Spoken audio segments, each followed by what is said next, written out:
Good afternoon, everyone, and welcome back. I know folks really enjoyed the first panel. I know that I did and learned a lot, and we will hear some consistent themes, particularly around this predicate of this conference, which is truth, how important it is to establish the facts of the problem that we face in an effort to change it. And so I'm delighted to welcome our second panel this afternoon, where we will talk about reckoning with history and moving beyond organizational accountability.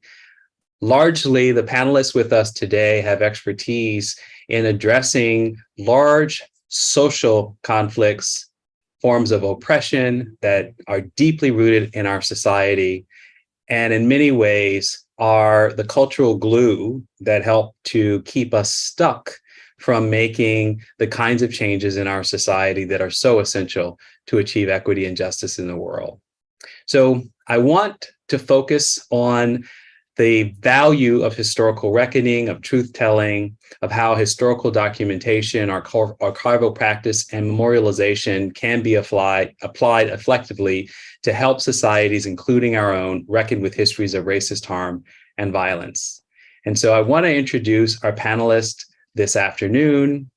Our first panelist to be introduced is Raymond Frogner. He is the head of archives at the National Center for Truth and Reconciliation in Manitoba, Canada. Raymond is also the co-chair of the International Council for Archives Committee on Indigenous Matters. He publishes and presents on issues of Indigenous identity, rights, and social memory. Our next panelist is Dr. Roberts. Dr. Andrea Roberts. She is an associate professor of urban and environmental planning and co-director of the Center for Cultural Landscapes at the University of Virginia School of Architecture. She has over 12 years of experience in the public sector, and she founded the Texas Freedom Colonies Project to identify and map disappearing Black settlements beginning in 2014. And our last panelist to be introduced is Mr. Hannibal Johnson. He's a Harvard Law School graduate and author, attorney, and consultant specializing in diversity, equity, and inclusion, human relations, leadership, and nonprofit leadership and management. He currently serves on the federal 400 Years of African American History Commission and has chaired the Education Committee for the 1921 Tulsa Race Massacre Centennial Commission. Again, join me in welcoming our panels of experts this afternoon. We're going to get started, as I've shared with each of you in preparation for this panel, with understanding examples from your own experiences with either the organizations that you've worked for directly or with, in terms of how they've made significant progress in addressing racial equity, specifically through historical reckoning. And we want to lift up both the particular context from which each of you have had these experiences and also the key factors that have contributed to your success or the organization's success. So Dr. Roberts, why don't you get us started? So a lot of my work, even though I'm in urban and environmental planning, that's the area I teach in, I have this background that really comes a lot out of working with communities in the context of government. So I was a deputy budget director for the city of Philadelphia, and I was a planner with the city of Houston. And in all those capacities, what I saw was a lack of reckoning with the public history and how that informs landscapes and the way we treat certain landscapes or places. And the way that I saw that happen is a lot of erasure or just what I call presumed placelessness. So if we're looking at any given urban community, I would see areas where African Americans are located, referred to as being concentrations. This is where they're concentrated, right? We're all familiar with that kind of HUD language, right? And sure, it has something to do with density, but it doesn't have anything to do with sense of place, what places mean to the residents. So this sort of alienating kind of sense that I had when I was trying to go out to communities and talk to them about federal funding, and I would say, hey, we have this federal funding available. And they say, well, you're talking to me, but you haven't talked to my neighbor, and you haven't talked to that community, and that community has a name, by the way. And we've been around for a very long time. So there were all these stories that I was privy to. I was starting to get a consciousness about a place that I had grown up from. I'm originally from the Houston area. And at the same time, I was having this reckoning with my own family history. So if you could imagine going to work every day and seeing people look at communities a particular way, and then losing people in my family and facing the fact that we all get older, right? And that people aren't going to be around forever. So through that experience, I began to spend more time with family, learn about historic sites that I didn't think were historic sites, like Riceville Community, which is a family, the place where my father's side of my family came from, and Fifth Street, another historic settlement. Most of these places founded between 1865 at the earliest to 1930. And so I began to learn more about these communities and wondered, okay, I hear about Fourth Ward, I hear about Independence Heights. I know there are two in my own family. I'm not seeing the city talking about these places. And I began to want to learn more about how many of these places were around, why I wasn't seeing the representation of them in the planning process, in the decision-making process, and why it wasn't a regular part of our foundational story of the story of Texas or the story of Houston. And the more I begin to kind of examine historical, theses, and I would see, a little mention here and there, and finally started accumulating a list of these places. And so the reckoning that I've been facilitating or trying to make possible this whole time is making people see places that are largely invisible to them if we are looking at the standard of having a historical marker, if we're looking at the standard of them being on a map, if we're looking at them as a standard of being taught in a Texas history class. And freedom colonies, historic Black settlements, weren't showing up in any of those. So the reckoning that I've been trying to facilitate is getting my field, both the people who teach and the practitioners, to know these places exist, that they have stakeholders that matter and that still care about these places, and that they should be showing up. Because when they don't show up, they're erased, they're not considered, and we have them bifurcated by freeways, and we know the rest of it. So that's sort of how it showed up in my work, the way that I've kind of come into historical reckoning. That's very powerful. And I have a lot of things I've been thinking about. And thank you so much for at least starting the conversation about how you got into your work. I'm going to move to Mr. Johnson to learn. There's obviously some symmetry, I think, between your work in Tulsa and Dr. Roberts' work in Houston. So I'm a big fan of alliteration. So I would say that racial reckoning for me involves kind of a tripartite process of acknowledgement, apology, and atonement.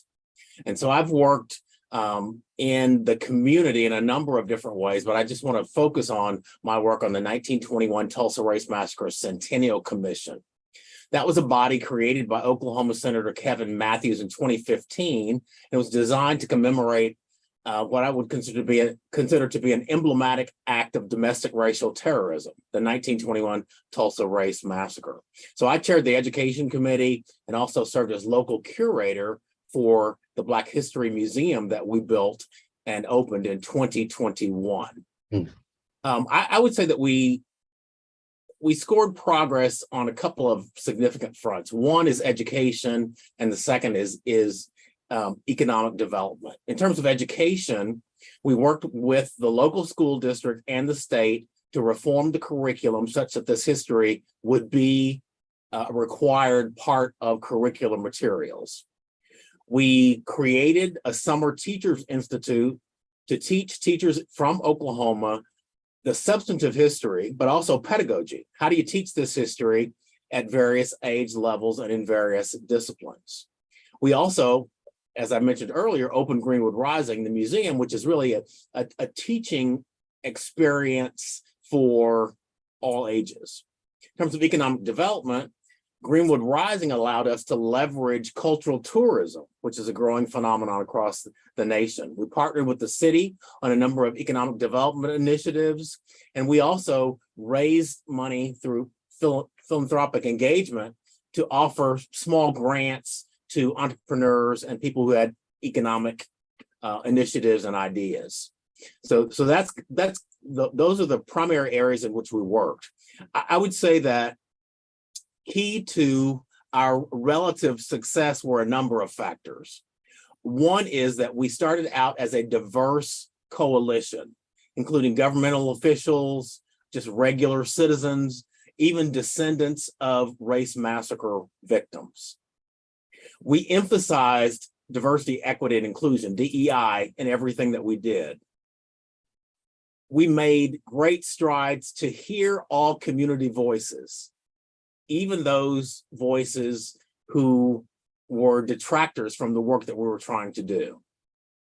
And finally, we placed great emphasis on consensus-driven outcomes from among the commission. So those are the real keys to our, and I'll say again, relative success. We certainly weren't 100% successful, but I think we achieved a lot. Well, those are some really powerful examples, and again, echo some of the work that my colleague, both Erica Licht and Dr. Gloria Ayi, whom I know, Mr. Johnson, you met both of them in gathering research for our project, which looks internationally at some of these same dynamics. So we're going to come back to some of those key factors, because I certainly want to talk a little bit more about them.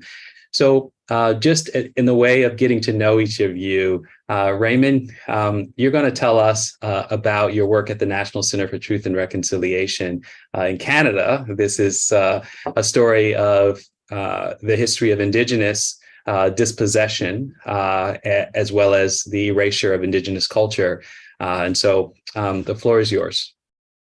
Thank you. I think it's interesting to begin by just noting that the 20th century began with the notion that Indigenous peoples were being erased, and it was legitimately thought of as an idea of social progress to have the full and complete assimilation and erasure of Indigenous peoples into the Canadian polity.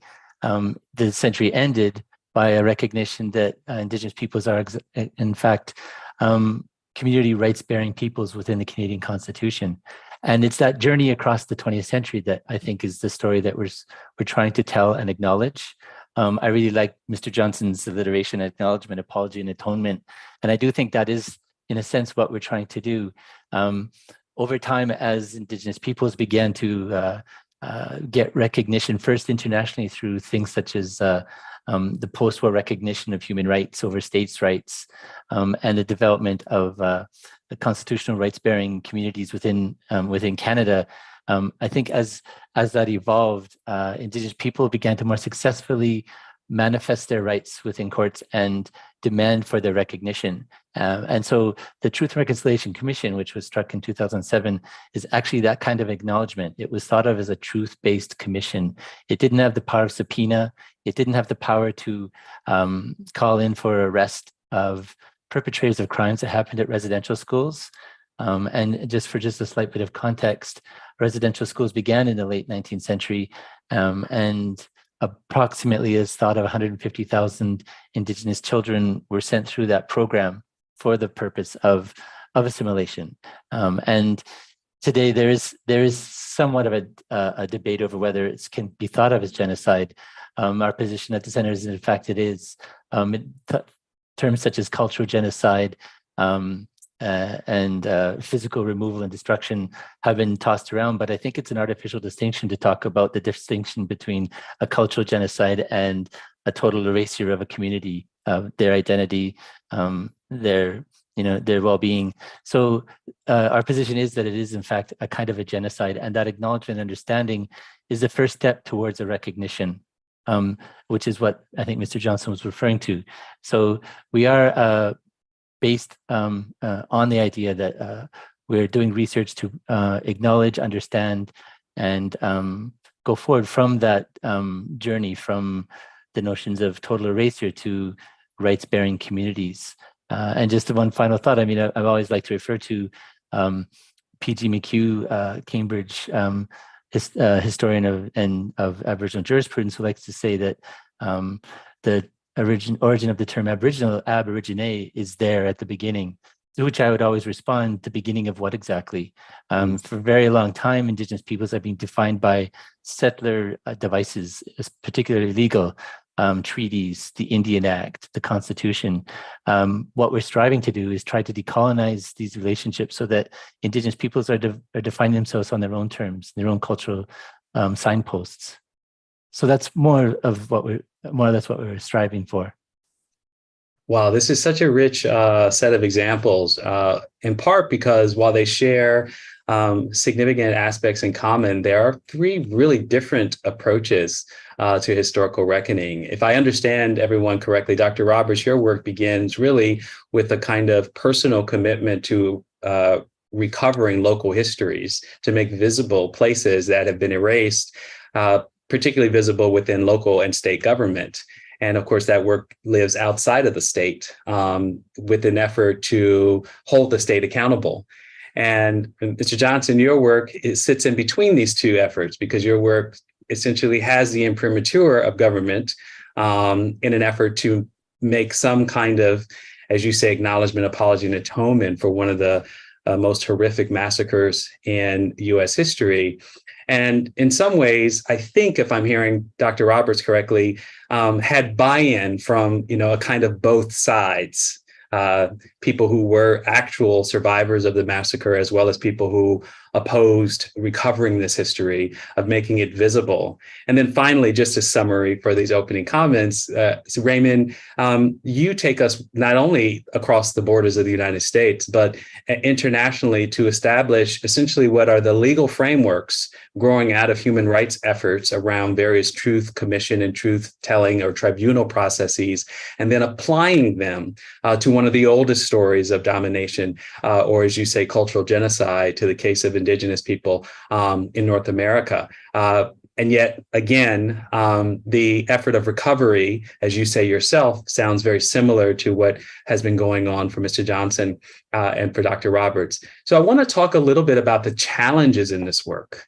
because I think it's important to start with the extent to which what you've done has yielded something positive and as a measure of success. But part of learning and teaching others who are doing something along these lines, doing this work or considering doing it, is to recognize resistance. So I want to talk about what that resistance looked like. And I want to start with you, Dr. Roberts, on this question, because Sure. one of the things that came to mind when listening to you is, what was the first conversation or an early conversation you had as an urban planner?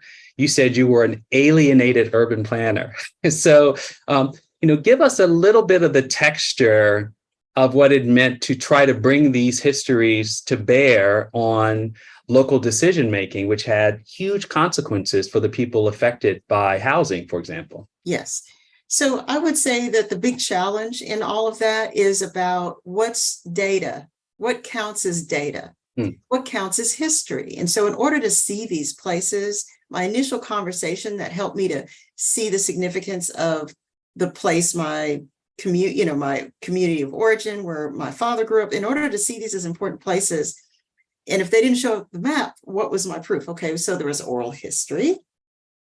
Then there were baggies full of funeral programs and ephemera under my grandmother's bed that would have obituaries and information about people who had passed and would mention the name of different communities, of mutual aid societies. So there was a whole kind of community architecture that was able to become legible to me if I looked in records, if I looked in or listened to stories from people that wouldn't ordinarily be in the planning space. These were people you saw in the planning space when it was time at the end of a planning process, right? And just a pause on that. Sure. Is that an example of the kind of symbolic inclusion, meaning all the decisions have been made, and at the end do a little public song and dance? Okay. Exactly. So so we're all finished. We figured out the plan. Let's get some input. But what I was beginning to see after doing extensive research, once I decided to drop everything at the city and go back and get a PhD and just think about nothing but finding all these places and understanding what happened to them, is finally was able to accumulate a list of place names, 557 names of places created by Black folks in the state of Texas alone. So let's just sit with that for a second. Can I ask to clarify, 550, are these places that were officially designated, or there's a combination of places that that claim their own zip code, for example? Great question. So I started with that list of names by county that were assumed to have been created between 1865 and 1970 by Black folks. Independent sovereign places, not a neighborhood people were pushed to, an actual place. And so what really became the challenge is, how do you substantiate all of these? Because if you have nothing but a name of a place and you may not have any structures left there, then what is it that you're actually saying this is? It's a place, it's a landscape. Why does it matter? What's the factor? Who are the stakeholders? So answering all those questions became the big challenge, and actually answering them in such a way that it would translate to people who work in the field. And that's why I began mapping all of those places using that ephemeral information. When we had no public record for about 200 of those places, I've spent the last few years going to communities and having an online place for people to share evidence of place, and then for practitioners to then say, before they go out into the field and do a survey, or before they go out into the field and say, is this historic, or are we going to harm this place?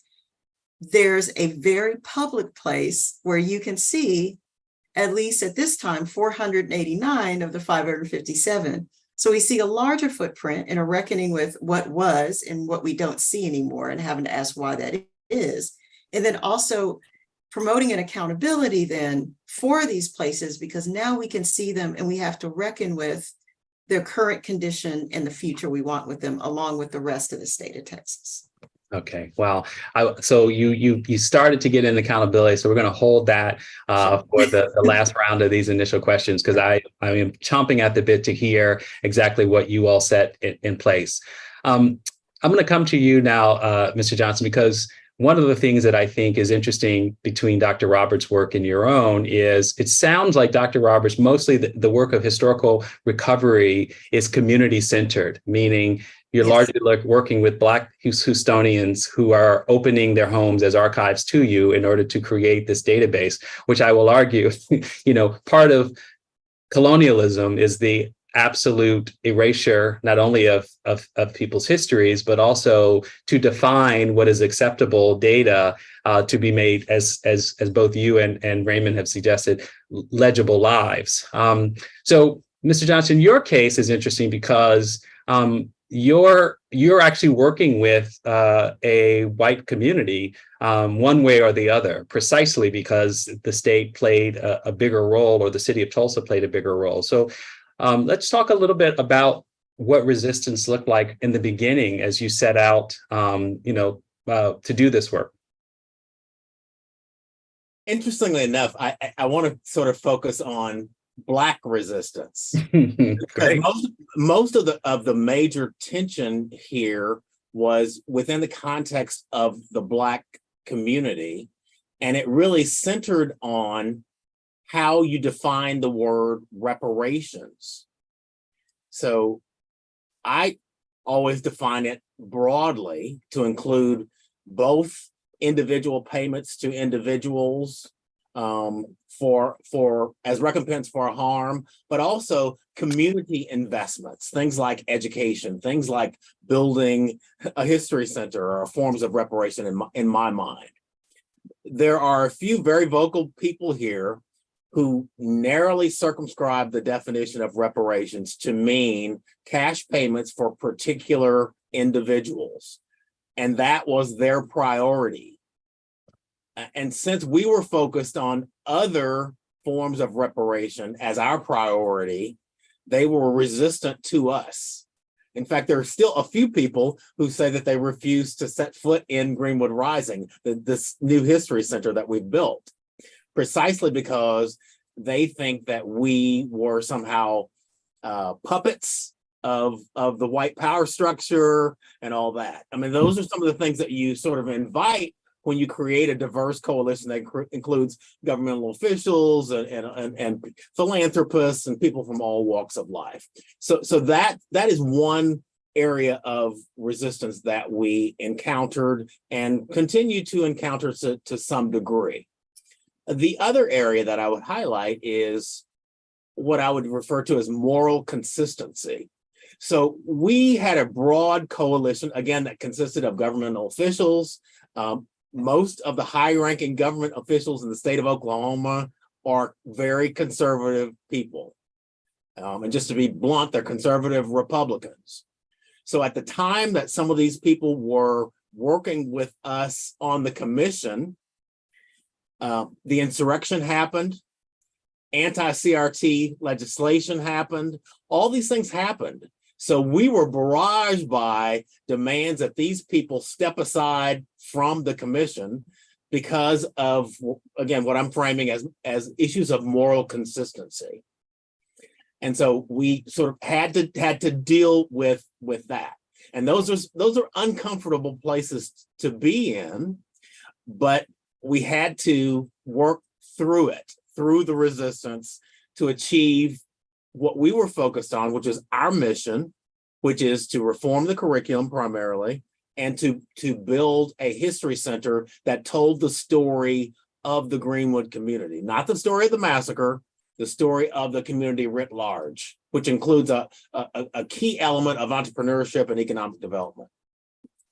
So I wanted to unpack a little bit this reparations issue, because I could just say very quickly, the work in South Africa, of course, which has been a model to varying degrees in other parts of the world. Rwanda, for example, Northern Ireland sent a team to South Africa to understand precisely what went on there, and many other places, including the United States and the Kellogg Foundation's work around this issue. And it's fascinating because the story of apartheid was narrowly limited in the Truth Commission to specific identifiable victims of forms of police violence that were roughly understood to be beyond the scope of normal policing. That included about 21,000 people who appeared before the commission over a 3-year period, and left out millions of people who were victims of systemic apartheid, including all of the abusive ways in which the state used absolute violence against people. And so the question there about reparations remains to this day, in this moment, a very intensely debated issue, because the issue of community reparations was legislated by the ANC as a way of essentially trying to address the legacy of apartheid, which would include education. And so I mentioned that, Mr. Johnson, because one of the things that's ironic about the Tulsa case, as say may not be as clear in the case of Dr. Roberts, who really is sort of looking at the history of systemic oppression, or in the case of Raymond's story.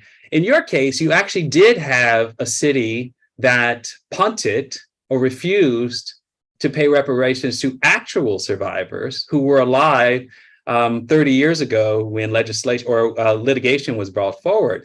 So I just want to understand now, I understand the Black resistance. What was the conversation among government officials who were on board for this, including the conservative Republicans, in at least having to address, either acknowledge directly, we chose not to give money to people who had standing because, I don't know, fill in the blank. So that's the part I wanted to hear a little bit more about.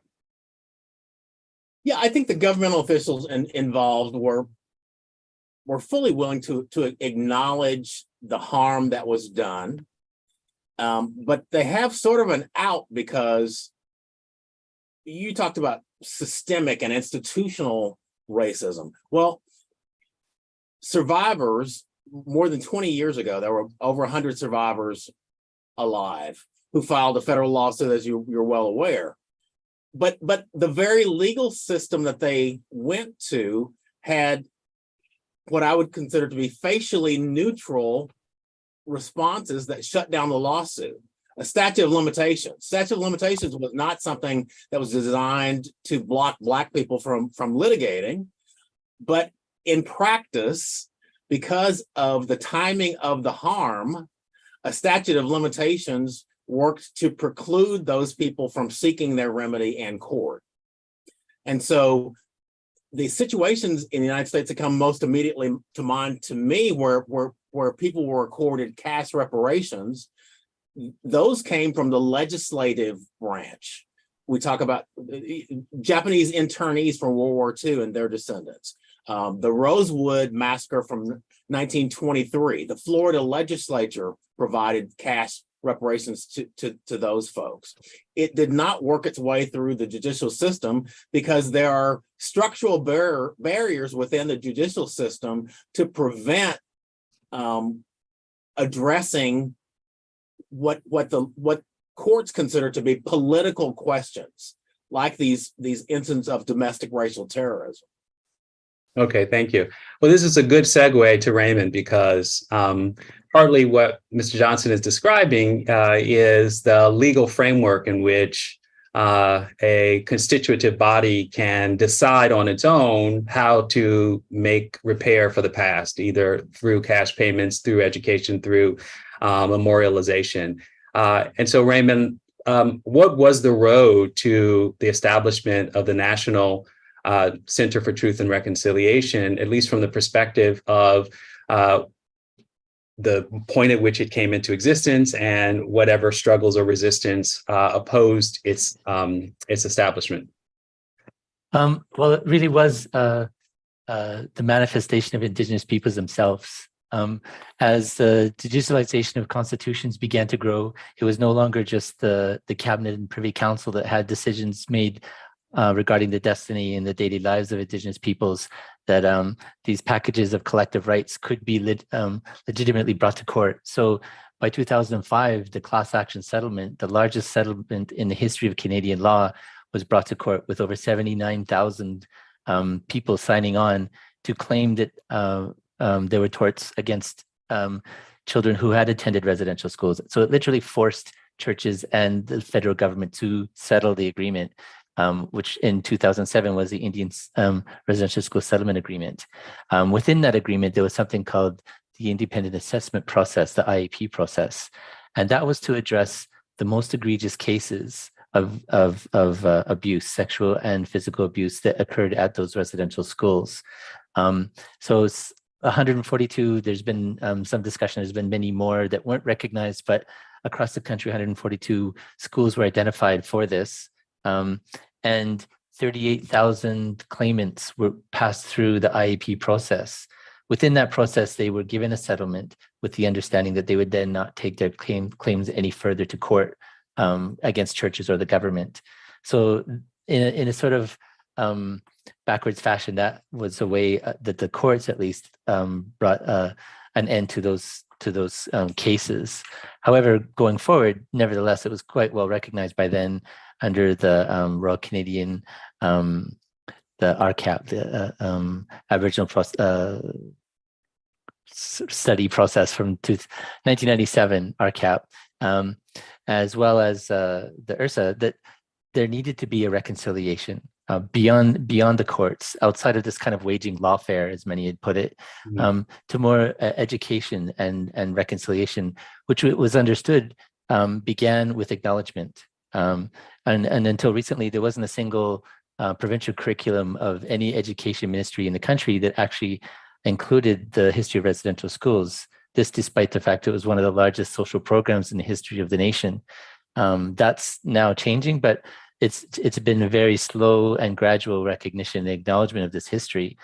So it's now a question of education and recognition in order to reset the relationships between settlers and Indigenous peoples within the country on a foundation that's based on ideas of rights, dignity, and equality. You said so many things that I again are puzzling, at least to a US-based practitioner of this kind of work.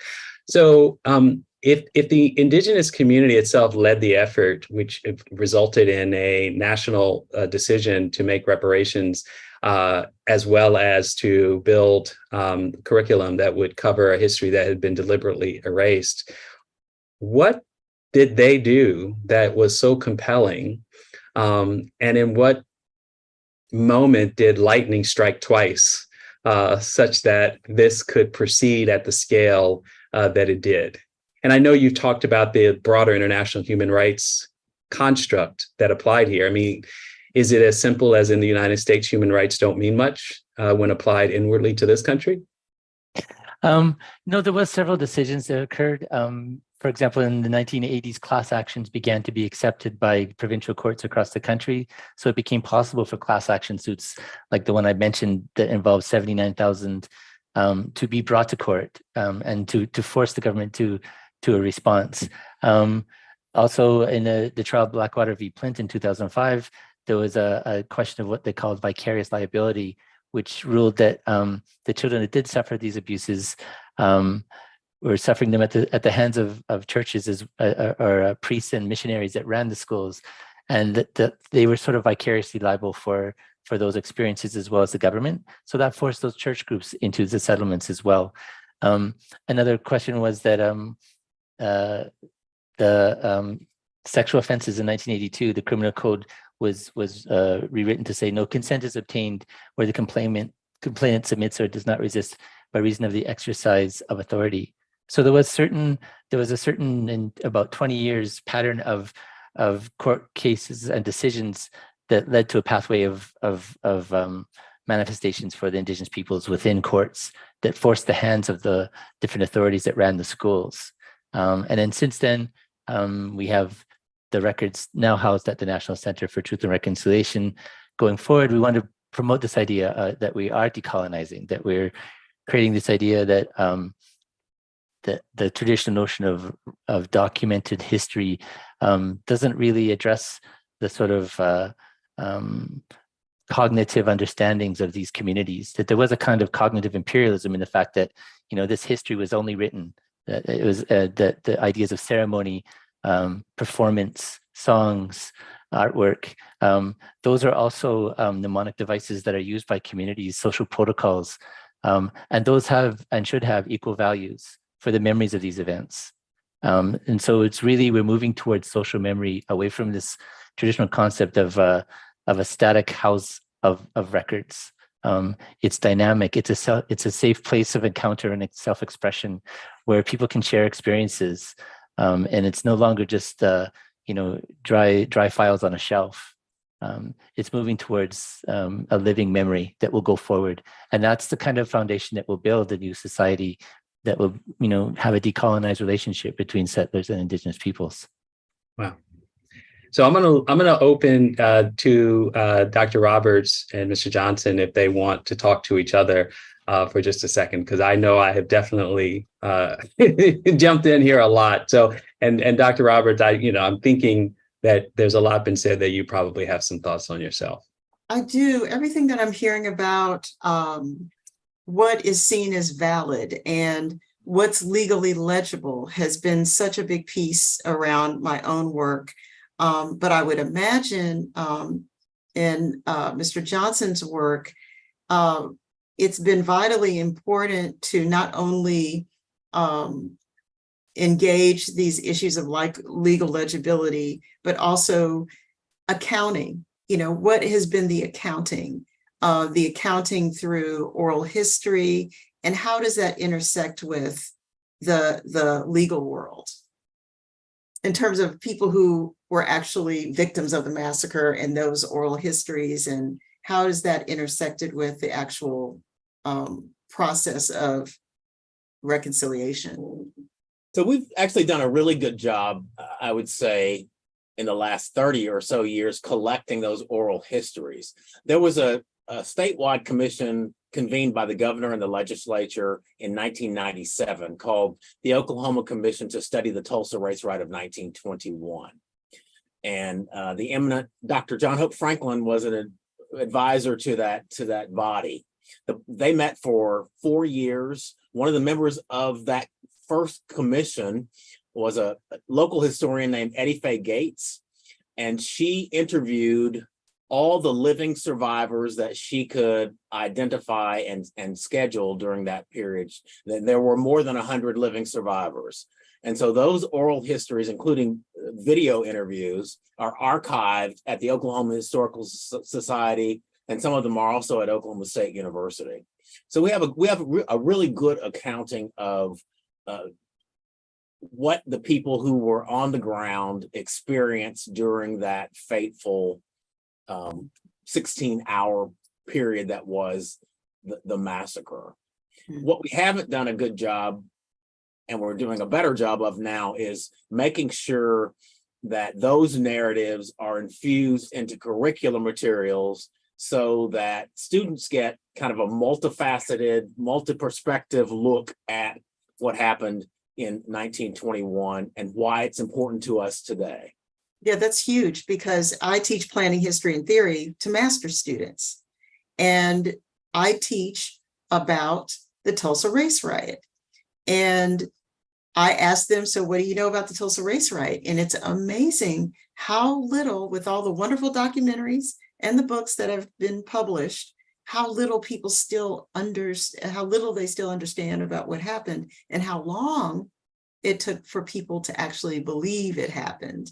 Well, And, the other part of that, I'm glad you mentioned that. The other part of that is really important is that the massacre in Tulsa did not happen in a vacuum. So it's a part of a national context that includes Red Summer, it includes events like Rosewood afterward, it includes domestic terrorism that lynching was during that period. The phrase used by some sociologists and historians, the nadir of race relations in America, applied to this period. I use that all the time because I think it's so accurate. You got to understand the context before you can look at these individual events. And you also have to understand in Tulsa that the massacre is not the be all and end all of the Black community. So when we reached out to the community, when we were creating the Centennial Commission, and we decided that we're going to build a museum or a history center, people in the community said, if you're going to do that, don't make it a massacre museum. We don't want that. We want something that chronicles the history of this rich community that was visioned, built, sustained, and resurrected by Black people. That's what we want. And we know the massacre is a part of that, but it's only a part of that. It's like a chapter of a larger book.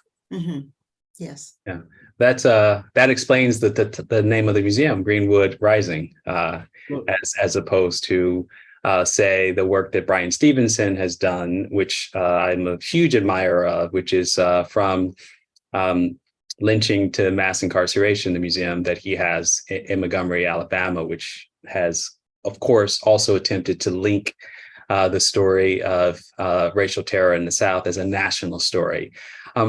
I want to come back to Raymond as a kind of a provocation to you, Dr. Roberts, and to you, Mr. Johnson, and really it's a provocation to myself as well, which is to say, I said at the end of my last remarks to Raymond that is it something particular about the United States, its own settler colonial framework, that has used the law as an impediment to the kind of truth and reconciliation work, be that inclusive of reparations or not, that makes it nearly impossible for this country to draw upon international examples as a pathway for its own future. And I'm asking you, Raymond, because I just want you to be as clear as you can be, to be a little truthful with us. Like, is that our problem, that we are still committed to settler colonialism and its 21st century manifestations? Mr. Johnson has talked about the anti-CRT, although Dr. Roberts hasn't mentioned it. I can't imagine in Texas that some of your work is not banned from being taught in schools. Well, I would say, in an international scale, these colonial experiences of Indigenous peoples happened across the planet. Similar experiences can be found in New Zealand, Australia, South Africa, in Asia. The fate of the Ainu is well known as well. And to be clear, Canada looked quite closely at what was being practiced in boarding schools in the United States. It looked at some of the Michel Foucault wrote about the schools that were happening, that were constructed in 19th century South Africa or North Africa as models of incarceration and rehabilitation of children. So, I mean, this is an international narrative.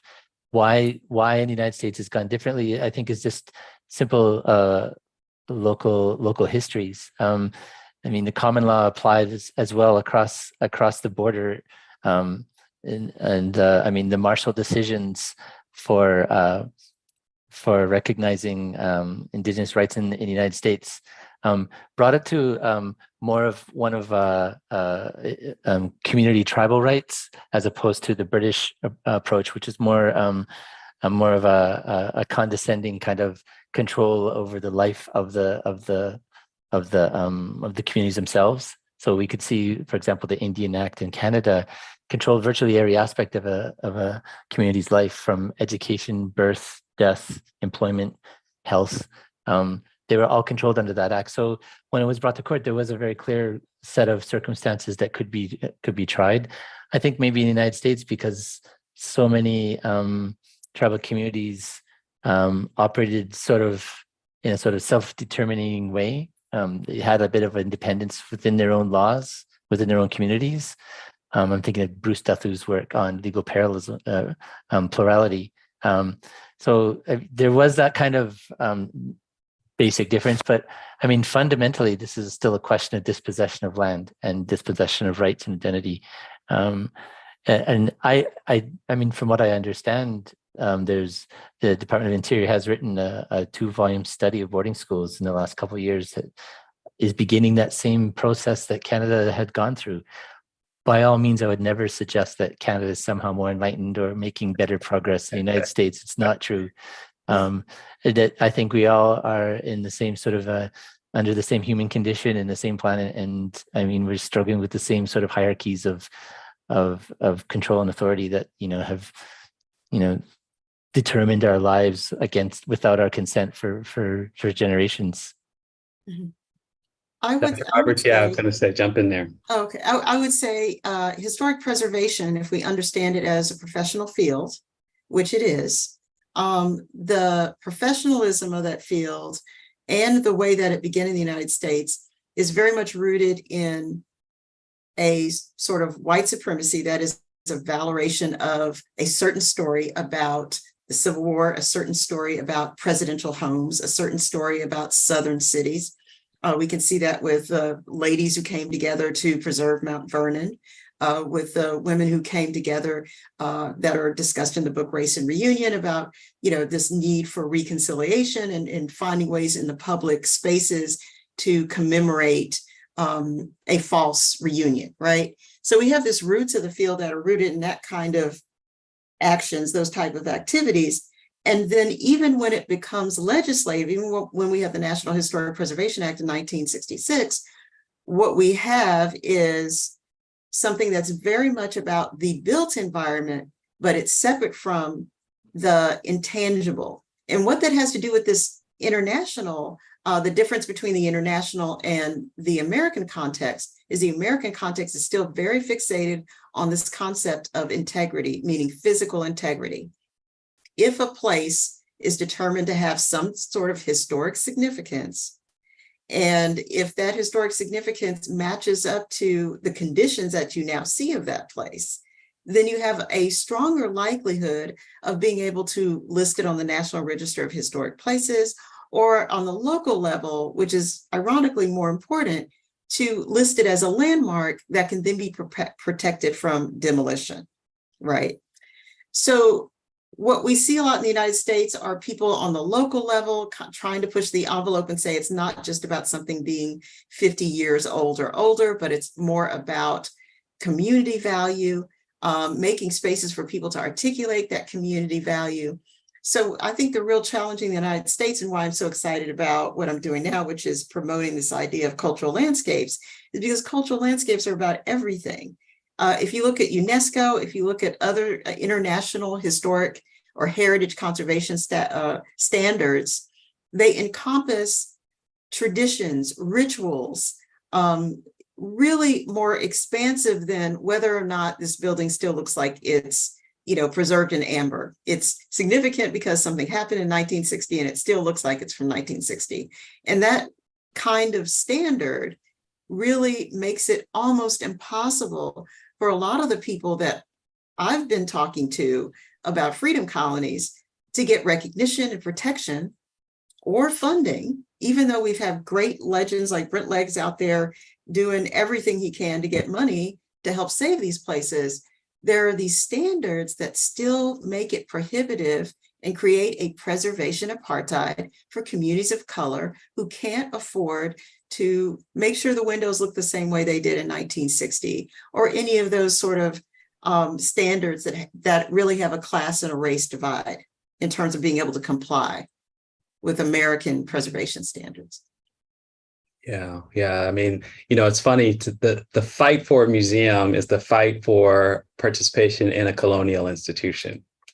It's like one of the great ironies of what we're talking about here, and that is only to be honest about the dynamic. So when you say meeting a particular standard for inclusion is very much the conversation happening inside museums today about whose art gets hung on the walls. Right. So we have a question from the audience I want to read. The question is this: I am an Asian American daughter of parents who were refugees and exiles. Their refugee camp was in Southeast Asia. How can we second generation children honor our elders' life experiences when there is a third place involved in our family history? The homeland, refugee location, and now the United States.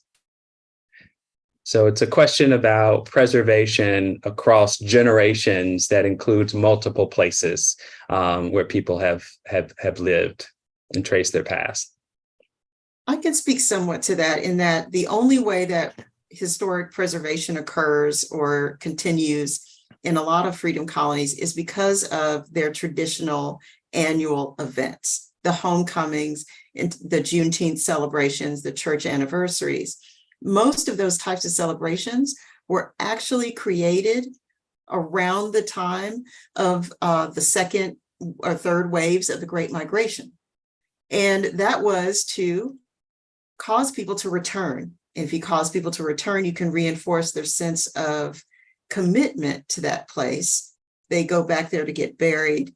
The point being that these points of times of return remind people that they have multiple places of citizenship and allegiance and commitment and accountability. Mm-hmm. And so I think in an international context that she's describing, I can't exactly speak to that, but I think that there are places or I hate to say concentrations, but diasporic places where people are coming together, and you can build upon that to think about what is the continued communication, what are the continued sort of cultural survivals that are reinforcing connection and commitment, and try to build upon those. Thank you. Anyone else want to jump in on that? Well, the other thing, I think the simple thing that comes to mind for me is just be sure to cultivate the stories of the elders and document them somewhere and just preserve those is really important. Thank you. Go ahead, Raymond. I was just going to add, I mean, in a modern network digital environment, we're looking at the possibility of sharing these stories within a safe sort of ethical space that's digital. It doesn't necessarily have to be a bricks and mortar kind of location. By all means, the events, the location where the events occurred have their own sort of contextual memory, their own landscape of memory. But there's also that sort of that cognitive understanding of what happened, and that can be preserved in oral histories and shared across communities online, and have some kind of a digital space of encounter and expression, and not necessarily a bricks and mortar museum to honor that. So this it might be our last question, depending on your response. So I'm interested in this accountability issue from an infrastructure standpoint. So to varying degrees, all of you have success as defined by some manifestation of historical recovery, preservation, of an educational institution of one kind or another, be it a museum or center, in your case, the Texas Colonies Project. So is there an accountability mechanism that is also budgetary? Is there, I'll give you a very brief example. When I was at the Schomburg Center, which is itself a cultural institution of preservation, we had a young person's program, a Saturday school, so to speak, for Black Studies. And it was all soft money. It was all foundation money initially, and then some donations. And one of the things I'm proud to say is that over the few years that I was there, I was able to hardline support for that program in the city, but the New York City budget, which meant that it would always get an appropriation unless someone literally went in like Ron DeSantis in Florida and carved it out so that it wouldn't be approved by the main budget. So I'm asking, that's one form of accountability. And I'm curious, how do you protect the infrastructures that you've helped to build?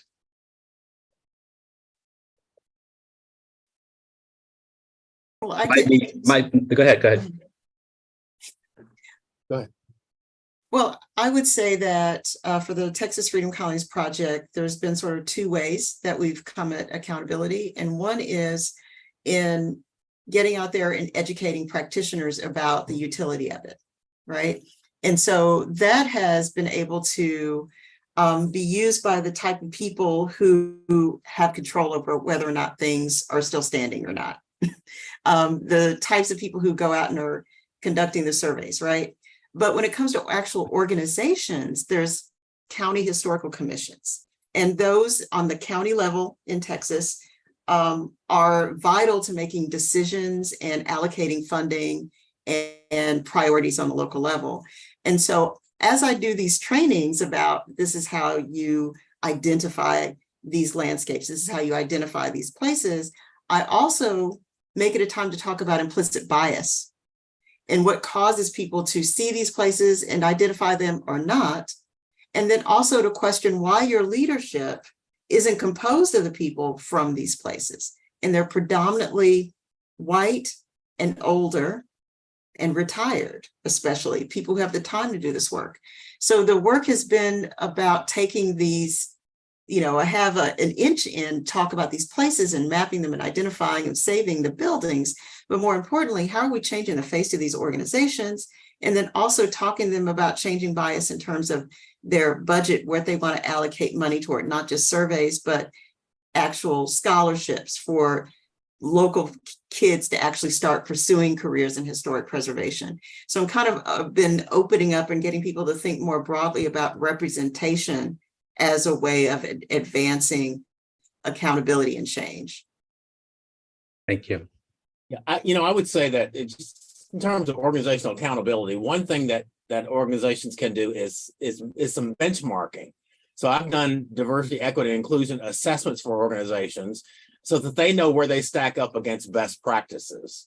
So one of the things, and most of these are nonprofits, but building racial equity, for example, into the mission, vision, and values, incorporating it into the budget, into the strategic plan, having mechanisms to hold leadership accountable for results, making sure that there's continuous learning around racial equity. Those are all things that organizations can do to hold themselves accountable to certain standards.